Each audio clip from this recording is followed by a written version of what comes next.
We're going to go ahead and continue on with our media availability this morning at Texas. We are now joined by Texas native Chris Buescher, driver of the number 60 Advocare Ford in the NASCAR Xfinity Series. Chris currently leads the championship standings in the Xfinity Series.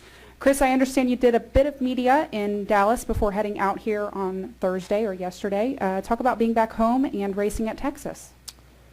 Always nice to be back home for sure. Did a lot of, it's probably the busiest media day I've ever had yesterday. So we stayed very busy, which is good. Figure while we were out here. We've been traveling for about a week now. We came straight from the SEMA show out in Vegas, and I went mentally broke there pretty quick just looking around. But it's been nice to get back home. I went and saw my parents yesterday. They came up early and got caught up in one of the freak hailstorms out here. So it's been a very eventful week. We're just trying to make it calm down at this point. Hopefully get into this weekend and have everything go a lot smoother than it has up to this point. All right, we'll go ahead and open it up to questions. We'll start with Wolfgang. Wolfgang Monser from Germany, Ranchburg Press Agency. Chris, I suppose driving for Rouge Fenway, you may be also involved in development work for the Sprint Cup cars. Can you maybe explain how different is driving a Sprint Cup car to Xfinity cars? Is there much different with driving behavior, setup, something like that? They're quite different. Between the ride height rule and the horsepower difference, there's two of the biggest differences that I can feel, along with some other odds and end rules. They're fun to drive both ways. The Cup cars are a lot faster. I remember testing them when we still had 900 horsepower, and I remember how much get up they had then. And that was a lot of fun. Kind of bummed I don't ever get to race them like that, but it's a big difference. But at the same time, they're getting closer as the horsepower comes down on the Cup side. And as the aero package is getting a little bit more similar with the drag package the way it is, and I guess as it evolves, it's gonna go down quite a bit on the Cup side. So it'll keep evolving, I'm sure, but we're gonna try and make sure that we know how the Xfinity car drives better than the Cup car. All right, we'll go to Mike Hembree and then over to Mark. Mike Hembree, USA Today. Chris, 3 races to go. Have you crunched all the numbers and done all the scenarios and tried to figure things out, or are you just shooting for top 10s and hope things flow that way? Yeah, we're not crunching numbers yet. There's the only number I know is if we were 100 or something points up right now, I'd feel good, but it's not the case. We got 3 more races, so for us it's top 10s. Let's go out here and run hard, be aggressive as we need to be to make sure we get some solid runs in. We know we've had the speed this whole year. We've been fast about everywhere we've gone. I look at Texas as a place where our mile-and-a-half program at Roush has been much stronger this year, especially as we get later in the year. It's getting better as we go. We look at racetracks where the asphalt is a little older, a little bit more wore out. Those have been really good for us. We ran really well at Homestead, at Atlanta. Darlington starting to fade back away. I mean, places like this have been really good for us this year. So I look at that as a good chance to go out here and get a top 5 and possibly win. We'll see what we got once we unload here in several hours. But for me, I've been pretty open about where I stand on points racing, and I don't like to just purely points race. But there is a bigger picture right now, and I fully understand that, and that's what we're working towards. But if we can go out here and get another win and 2 or 3 more top 5s, then really we'll be in good shape. I mean, there's not much else they can do. All right, we'll go over here to Mark. Mark Carroll, PRN. Chris, this is the first time you've really been in this kind of a pressure cooker. Have you reached out to anybody to ask, how did you handle this when you were in this situation, or are you just trying to fly by the seat of your pants? I've reached out a little bit, and Jack has arranged stuff to try and help me understand really where we're at. The ARCA Championship in 2012, it's obviously not of the same caliber.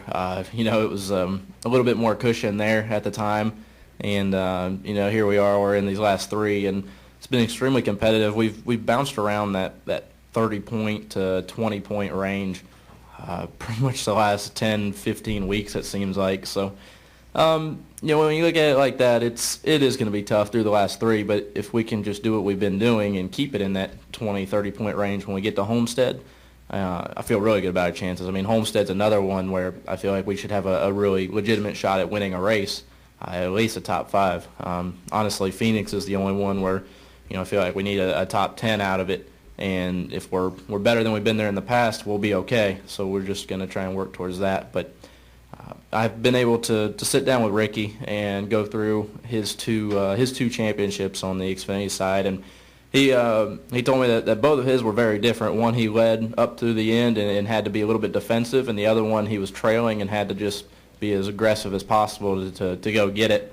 Unfortunately, he told me he liked being behind and catching back up. He said that was easier on him, which didn't make me feel any better. But at the same time, it's ours to lose, so we can control our own destiny. We can't control what anyone else does. So I know that if we go out here and run top 10 and top 5 these last 3, that's going to be just fine.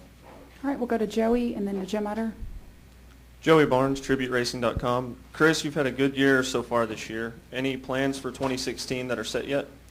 Nothing set. It's been an awesome year for us. We've gotten a handful of wins. Should have had another 2 that I'm saying we're extremely close.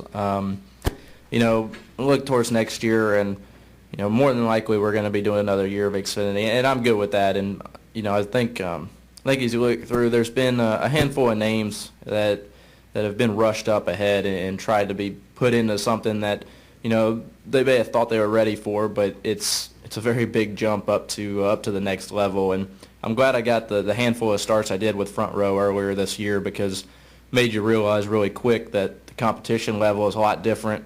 The intensity of the racing can be a lot different, especially as you close in on the later stages of a race. There's a lot of things that go with moving up. It's not just a matter of pure speed. There's a lot of things you have to learn, and if you're not ready and you don't perform at that level as soon as you move up, it's very easy to get forgotten about, to get labeled, and really not have that chance again as you go forward. So, if we're running another year in Xfinity next season in 2016, I'm all for it. I mean, I'm in no rush. I turned 23 a couple weeks ago, so I'm one of the older guys in Xfinity, I feel like now, but I'm in no rush. I feel good about where we're at. All right, and last question to Jim Utter. Jim Utter, motorsport.com. Obviously, the struggles on the Roush on the Cup side are no secret this season, but I just wondered, with what you guys are in position to be able to accomplish, do you kind of feel like it would be kind of cool to kind of give the organization a bright spot this season in which it's had so many down moments?